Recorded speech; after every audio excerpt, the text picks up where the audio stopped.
Hi, everybody, and welcome to another episode of the Agile Coaching Mastery Podcast, brought to you by the Agile Coaching Mastery crew. Our crew consists of Agile coaches from around the world who record the podcast for an international audience free of time zones. You can listen when you want.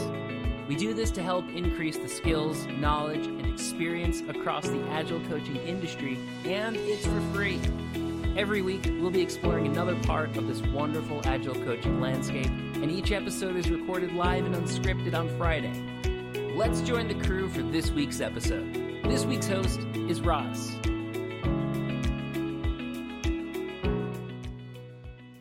Hello and welcome, everyone. I'm Raz, and I'm your host today, and we are going to talk about a very key fundamental skill of Agile coaching, which is facilitation. So out of the first session, which one is recorded that you can hear and listen to at any time, and link can be shared after this, or you can find it on agileclub.club.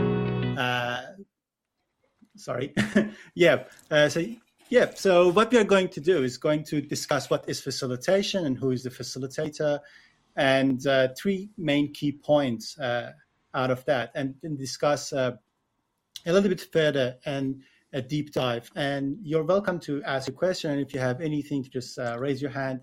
Ian and Ricardo just bring you in on the stage, and we can have a conversation about what you think, what story you have, and what are your thoughts, and anything related to the topic of facilitation.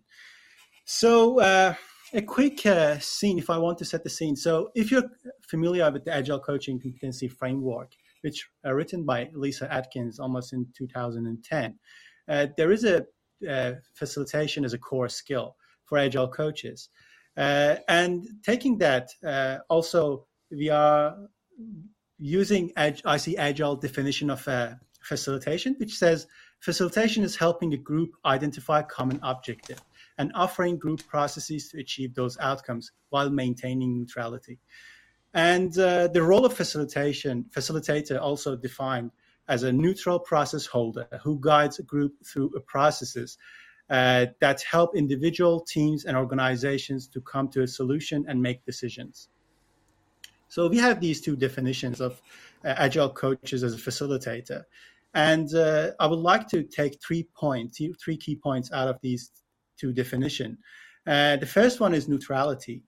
And the second one is holding the space and creating a collaborative process. And the third one is facilitating for outcome. And about the first point, which is neutrality, I would like to ask Ian. So Ian, what's your view on this? How Agile coaches can develop this skill set? Neutrality is a great question. I mean, it is a great question, and I've so many war stories of like when I've got involved in the detail, having an argument with someone. I remember one last year at a company I worked at where one of the people in the room, I won't call them a team because they weren't really a team. They were sort of a bunch of people who like to argue with each other, was particularly being difficult, and I sort of, in exasperation, sort of started to say, "Well, what do you want to do?" And and I realised afterwards that I had lost my neutrality role, because I had, essentially told him off for bad behaviour at the time. I think there's parts to that. So the point of neutrality is you don't have a view on what's being discussed. You want to make sure everyone else's view comes out. So, things I usually say when I'm doing neutrality mode is like, that's interesting. What do others think? Would others agree with that? Does anyone have an alternative view? And part of the facilitation is to stay neutral, but it's also then to summarize what people have done and said, so you can bring them to some kind of shared thing. I mean, I remember one of the other guys, Jeffrey, said a team exists to solve a problem, and therefore I always like to summarize what's happened as the problem that they're all agreeing on, if that makes sense. Yeah, it totally makes sense. And what I can take from that is being curious, not just always having all the answers, and not bringing the personal bias or any sort of judgment to the session facilitators facilitating. So Ricardo, I would like to ask you the question. So what good looks like here in this neutrality thing in facilitation from your point of view? Well, it looks good when you're actually empathetic and really try to bring out the solutions in people, not bring your own solution. Doesn't matter how tempting it might be. It's all about really help not only one person, but the whole group bring out the different opinions that they have and make sure you don't color it with your own opinion. Yeah. I remember one when we were doing a problem statement and working it out, and one of them said just to me, Ian, you obviously know what the right answer is. Why don't you just tell us and we can move on? And that's an interesting way of seeing it, really, which is, my response there was, well, I know what it might be for other companies, but this one is unique. So you guys have got to come up with what you think, because I can't tell you what will work here. That's what you're good at. So that's how I deflected it back to say, you've got to come up with your solution and not be impatient.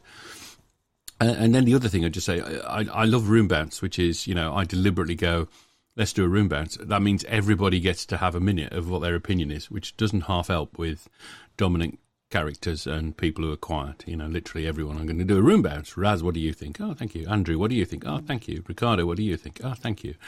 Have we seen something in this that's common? I think we have. That kind of thing, yeah? That's great. So the people on the stage, Andrew, I can see you on the stage. Do you have anything to add on this topic? Do you want to share any sort of story? Yeah, I feel like I'm probably overrepresented, Rizal. I'd love to get someone who feels underrepresented in facilitation to come up and have a chat about how to create space.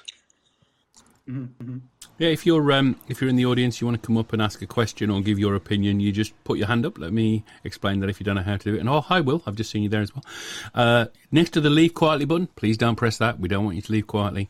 Is a picture of a hand with a card. It's not like a yellow card for football or anything like that. It just means you want to come up on stage. Once you're on stage, you'll be able to mute or unmute your mic and talk to us, ask questions. And we tend to deal with people in the order they arrive on stage. So if you come up, you might be waiting a few minutes while we look at someone else's questions. That's always true. So we'll just want to encourage you.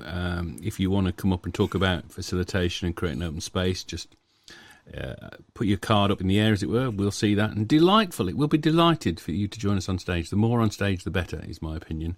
And as Andrew has just said, it's not just about us, it's about what everyone thinks. So just leave that plug out, and as soon as you put your hand up, Ricardo or I, probably me, will invite you on stage to chat. Do remember, though, it is recorded on a podcast, Agile Coaching Mastery, which goes every week. You can look us up on any of the podcast platforms under Agile Coaching Mastery, and you'll be there, so you'll be able to see yourself. My only reservation is please don't swear. I have to post edit those out, so that's all. So please come up on stage. We'd love to hear your views. Raz, back to you. Yep, thank you, Ian. So this is a very good segue to next point, is designing and creating a space for collaboration, which, like what you mentioned, Ian, just giving a space for everyone to collaborate and discuss and share their opinions. If you're facilitating, for example, a retrospective, and there are some silent people in the room.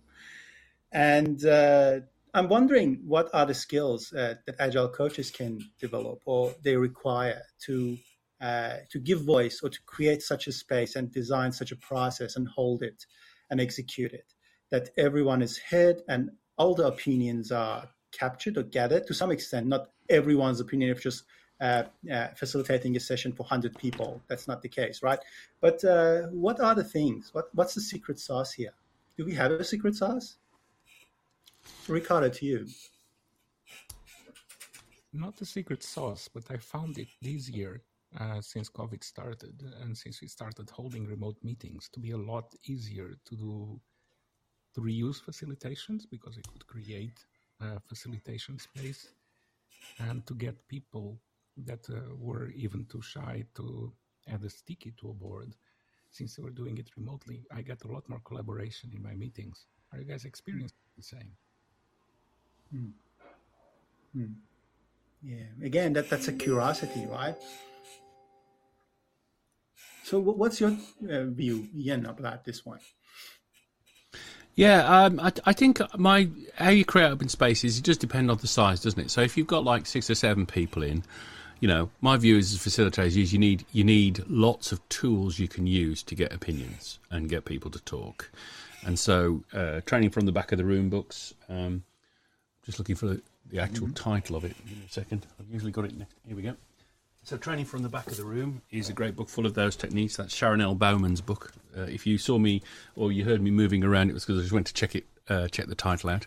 That's got loads of stuff that is useful in a non-COVID Zoom world, and I've had to convert a lot of those for use on Zoom calls as well. So that's a great book full of tools that you can bring out and use.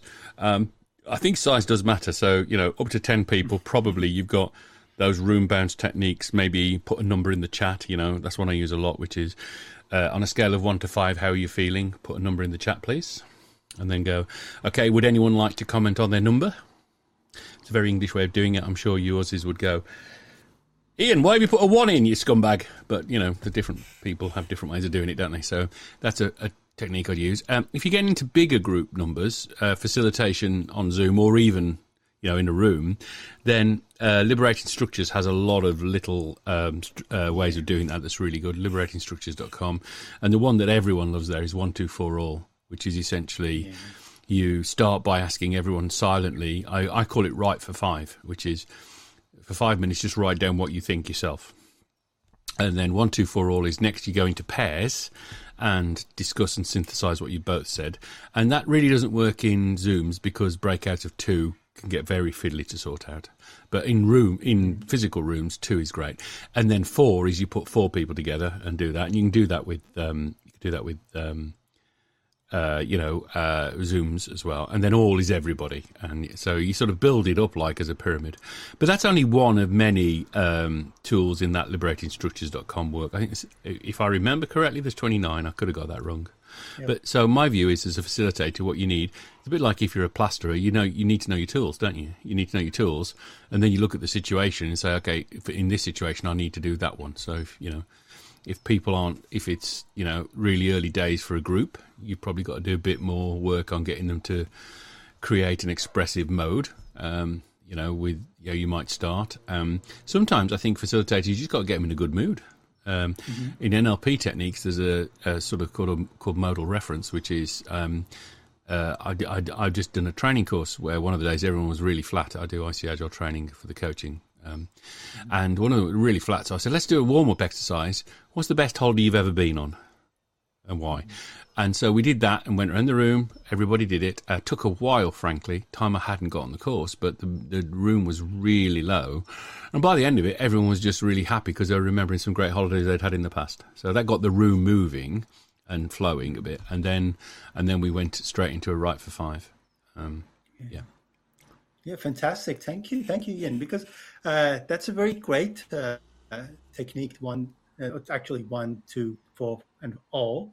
And I use it a lot. And also one thing I would like to mention is sometimes not all the sessions an Agile coach facilitates ceremonies. And also sometimes they need to facilitate brainstorming session, design thinking sessions. And they can use and employ some of those techniques in design thinking, like double diamonds or triple diamond, or how many diamonds they need to diverge and converge.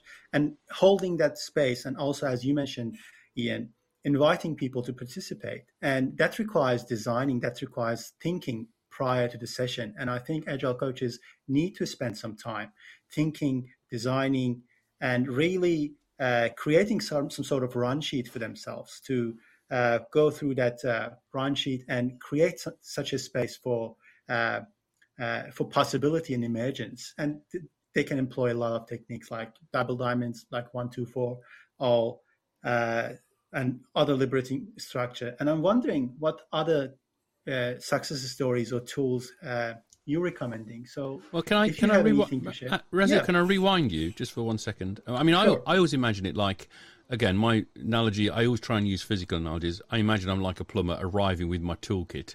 I'm not quite sure which tool I'm going to use yet, but I need to have them ready, got them in my box ready to bring out. So assess the situation, decide what tool. But I'm going to admit my ignorance now. The diamond thing I haven't heard of. Do you want to tell me what that is for a minute? Oh yeah, so it's a design thinking tool, and usually UX and UI people are really getting benefit of that to take actually define the problem statement, and they use one diamond to diverge all of the things they know about the situation, and then converge to eliminate some of those things that they're irrelevant by affinity mapping, by removing reductions, and then they come with this with one or two or three problem statement. They define the problem statement and then identify solutions, and again they go diverge and bring as much as solutions possible solution they think about. They think that they can solve the problem statement, and then eliminate all of those things that are irrelevant and not in the scope, and come up with the final solution. So the whole process is diverging, converging, diverging, converging, and then in the middle there is a problem statement. So they come with hypothesis, define a problem statement, and then come out with solutions. So this is a technique that design thinking guys and product people really use and get benefit of. And I think agile coaches can also take that and use it in their day-to-day job as a facilitator to design a session for brainstorming, and sometimes for creating a problem statement and solution for the problem statement according to the definition of facilitation by IC Agile. Does it make sense? I think it's a really good idea, Raz. Mm-hmm. I'm not sure whether it would work particularly well in practice, because what you need to do in design thinking is to involve the customer. Yeah. A lot of the time when I love design thinking. It's an awesome approach to looking at product problems. But a lot of the time when we're developing sessions for facilitation, we really don't have the opportunity to empathize with the customer of said facilitation until such point we get into the room. Really focus on creating space and making the space great, and making the space, designing the space so that there's as little need for synchronous integration as possible.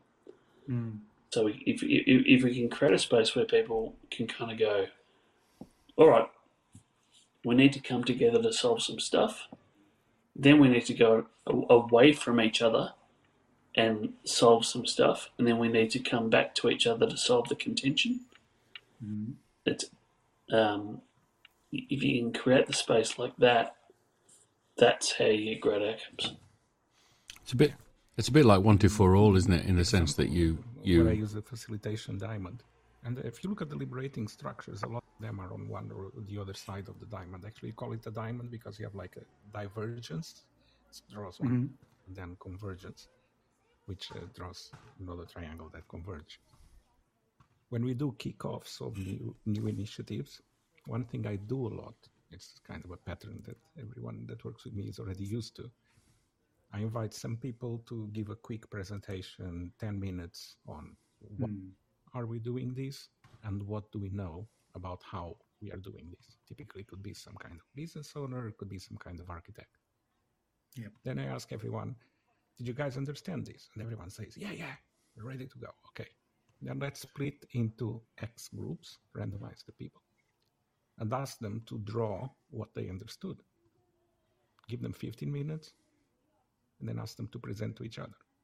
Get some popcorn, lay back, and see the discussion starting. I never saw the same solution starting to be implemented after 3 rounds of these as the one that was coming in. And this is a liberating structure. You're creating these divergences, and then you're doing the convergence through these iterations. Yeah. Example. Yeah, that's great. And I think Andrew mentioned a very key point here. Which is a very good segue to the last point, facilitating for the outcome, and which was Andrew's point, was bringing customer in and empathizing with the customer and what they want and understanding what they want. And also it can to some extent explain what you doing in your sessions, Ricardo, just elaborating what is the intent and sharing and creating shared clarity. And I think this is a very good facilitation skill to have, to set the intent, create shared understanding and clarification on the outcome of the session, and then start facilitating towards that outcome. And in the middle of the sessions, you can always check in with people if they are on the correct pathway toward achieving the outcome. I think the big danger for all coaches is to try and apply methods that are built around a context and to other contexts, if that makes sense. Yeah, it comes back to the neutrality, right? So you don't force using one tool over the other one, right? Where does design thinking come from? Like, where does so design thinking comes? And design thinking is the design process dumbed down to the point where stakeholders will buy into the design. I used to work in design teams back in about 2004, 2005, and the whole, like, designers are organic creatures. They're looking for influences. They're trying to find things that no one else will ever understand because they're not designers. They're not spending their whole day on design forums and looking at new cool things, or like, they're not David Bowie. They are very different people. And what we try and do is reduce the process of design to something that you can sell to someone. And that's what design thinking to me is, right? Like, design thinking to me is, how do I sell the process of design, which is in effect an organic process done by super creative people that I could never understand, to come to something that is far better than I could ever create myself. But how do I create some sort of process that makes the people who pay for the design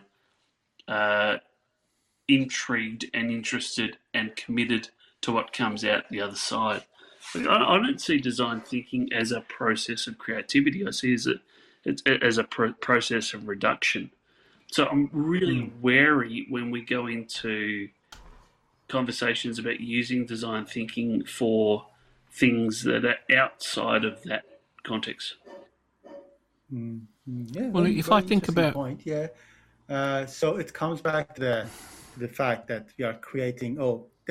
They created a kind of linear process for a very creative, imagined, natural process. So, Normally okay. when I do one of these, everyone asks for the full meeting agenda, but I say we have the meeting agenda until the end of the first iteration. Yeah. And after the first iteration, we'll figure out what is the logical next step to take. And that's what allows us to change, because maybe the first time is drawing a picture, and maybe the second time is actually getting down and coding something or trying to draw up some diagrams or whatever it is. So it is important that it's in facilitation, it's important to come in with a plan. You should have a plan.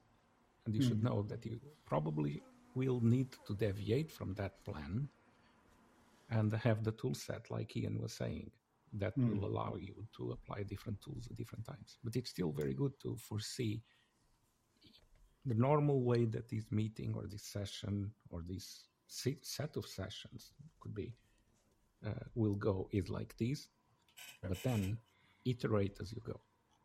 Yeah, I think it's about structures, isn't it? So, for example... And Andrew, you wanted to say something? I saw you were just muting and unmuting. So... No, I was actually just clapping Ricardo. Yeah. If you don't know that, if you tap your mute, unmute continually... So, we love to hear from audience. And in the remaining 3-4 minutes, if anyone has anything to share or any question, you're more than welcome to come on stage. Just raise your hand. Ian and Ricardo will invite you on the stage. We'd love to have you up. I'm going to put one of my tools just down on the table before this brain trust and probably get it shot to pieces, which I call the POT, P-O-T. And P-O-T stands for purpose, outcome and timing. So I sort of, part of my plan is usually this is what the POT is for a meeting. and we have what's called the pop moment at the start of a meeting where we say, we think this is what it is. Is everyone okay going forward with this at the moment? Yeah. And then I will say halfway through the meeting, we're going to just reevaluate whether this was the right purpose, outputs and timing. And if it wasn't, we replan at that point. So I wonder what people think of that. We're going to get a speaker. We're going to get someone on stage shortly, but I just wonder what you think of that. Sounds all right? Okay. Well, we have Aya with us. Go on. I was totally agreeing with you, but I was on mute.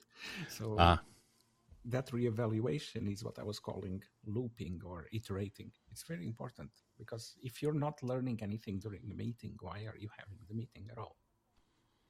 Oh, that's a good point, isn't it? I should have written that down as a timing thing for the advert. That's a wonderful point, Ricardo. Razzle, we have Aya who's come up on stage. Yeah. And a new feature seems to be to put the country you're in on where you are. So, Aya, that looks like is that Danish? I don't know.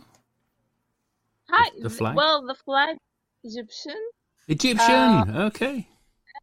I'm Egyptian actually. But now I live in the US. I'm not sure how Clubhouse figured Egyptian, but anyways, thank you so much for holding this conversation. And I think I've been in rooms where Ian was there. I know I enjoyed it very much.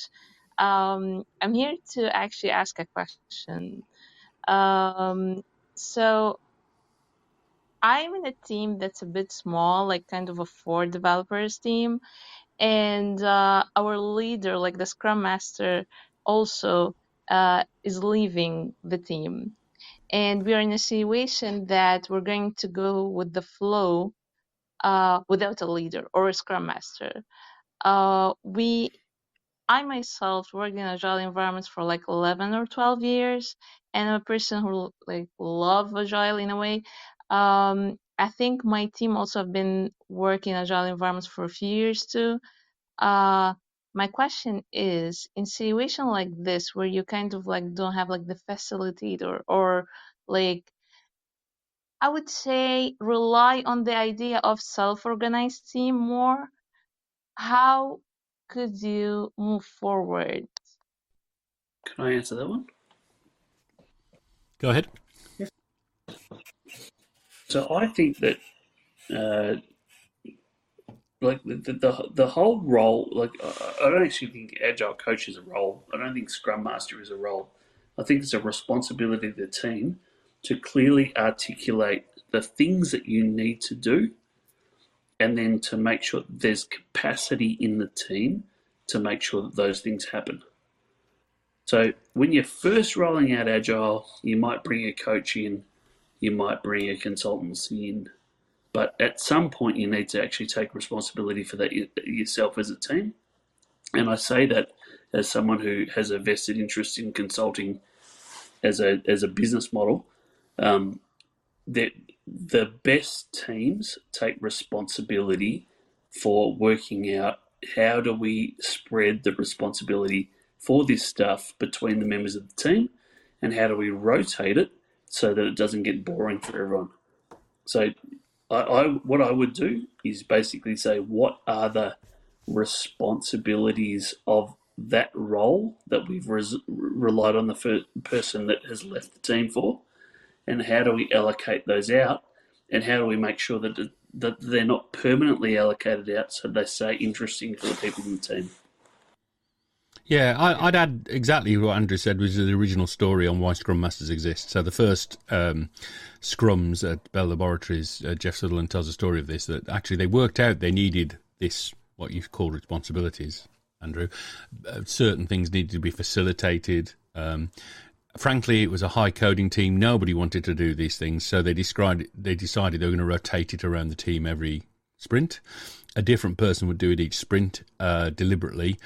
And that person was a bit annoyed to have to do this because they really wanted to do the coding, but that's life, you know. We've all got to do a bit of service to the team. And from that idea came servant leaders and the whole thing, and mastery of the idea of Scrum and Scrum Mastery, and all of that came from that. So summarising what Andrew and I have just said to you, I would say, okay, what is it the Scrum Master used to do? Let's all do it in bits. Let's pick things up. So, if you need someone to facilitate a meeting, just say, shall I volunteer to facilitate this one? And Cyril, you can do the next one. If you need someone to ensure the boards are kept up to date, I'm not getting on a hot topic of who owns the board. I'm just saying if one of the things the Scrum Master did was make sure the boards were tickety-boo, either virtual or digital, maybe someone picks that up for a week. And the whole rotation means everybody gets to do it for a bit, and no one, is cursed with the role or responsibility for too long, and everyone gets better at it, which isn't a bad thing. I think one of the things Jeff noted when he was talking to me about this was some of the rock star coders have the worst people skills he's ever met, and actually rotating these roles out between them was quite useful to help them in their build, of human personality that they learnt to have to facilitate. And of course, I've got that kind of background myself. I'm Asperger's by background, and therefore the mode and techniques of learning tools like 1, 2, 3, 4, all, Triz, Shift and Share, all the ones that are on the liberating structures, they don't come naturally to me. I had to learn them. So it was a good thing. I think it was a good thing to do that. So summary, it's a good idea that your Scrum Master's leaving. That means everyone in the team can step up and do a bit more of that and develop and become continuous learners. I think I've just summarised what Andrew said, maybe better, I don't know, but that's the same point, I think. I can bring a different perspective. So I've worked with an organization where they had been doing Agile for 6 years, and they didn't have Scrum Masters anymore. The teams were already doing that. And the key things that we learned there is on the process part, the keeping business running as usual, everything was going perfect. Where it was needed to do a lot of intentional work was on the improvement part, because no one was looking at the team as a system. Everyone was looking as an individual.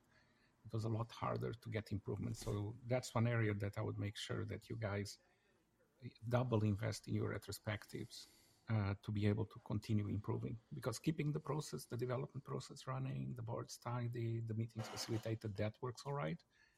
It's the making sure that you find a way to get better every sprint that is hard. Well, really well said, I think, Ricardo.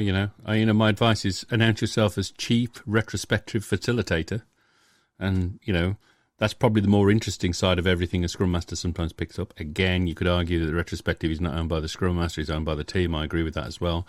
But maybe that's a way to sort of, exploit what you're interested in. And generally, I'd say in life, if there's a bunch of things you've got to, there's a whole bunch of things, as it were, on the floor ready to be picked up by different people, my general life advice is pick up the interesting one quickly so no one else does.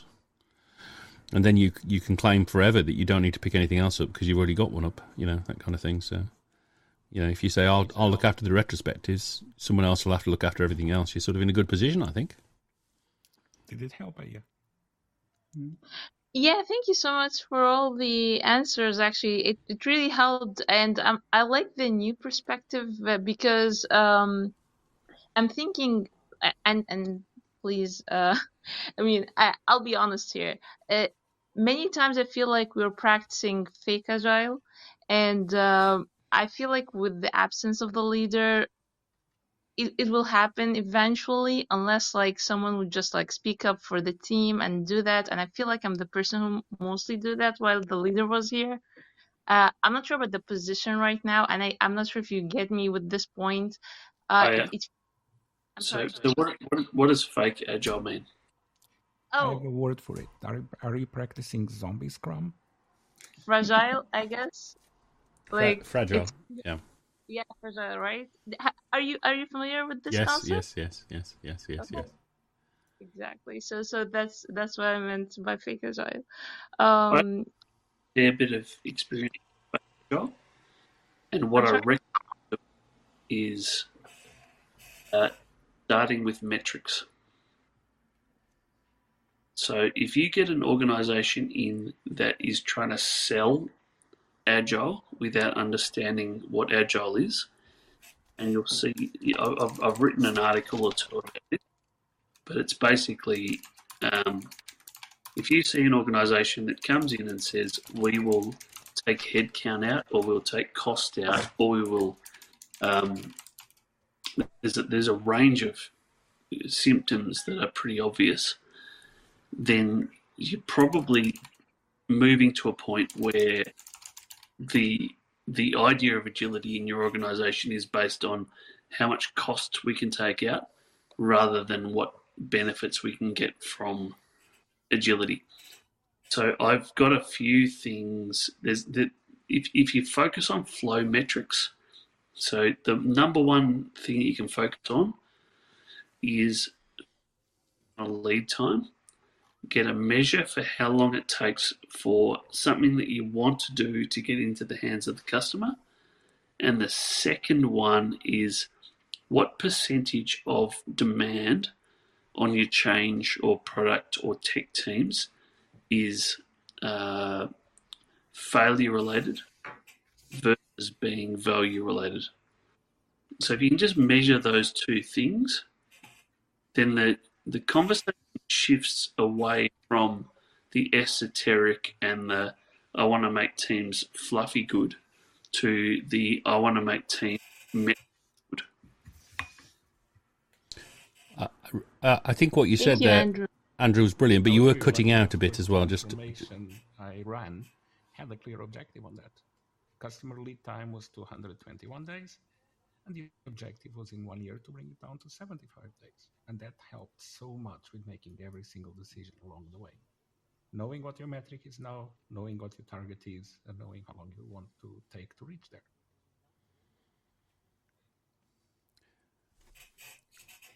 Yes, so wonderful. Yeah, I agree with you. So having metrics and measures in place to measure what really matters is very important. And help keep focus on real stuff, not just agile coaching or Scrum for sake of Scrum or for sake of running sessions and retrospective for sake of retrospectives. So it gives flavor and add depth to the practice. And that's it. We're all very, I think as a community, the Agile coaching community is probably biased to the humans in the system, which is really important because the average organization is biased to the metrics in the system. But a really good Agile coach will straddle the two. So they'll straddle the space between the human aspects and the systems aspects. And if you can do that, that's Agile Coaching Mastery. Yeah. Thank you for sharing your thought. And I would like to remind us that we are 15 seconds over time, and which is a very good sign, is it, Jan? Yeah. I have messaged you saying we need to wrap, so. Actually, oh, yeah, so.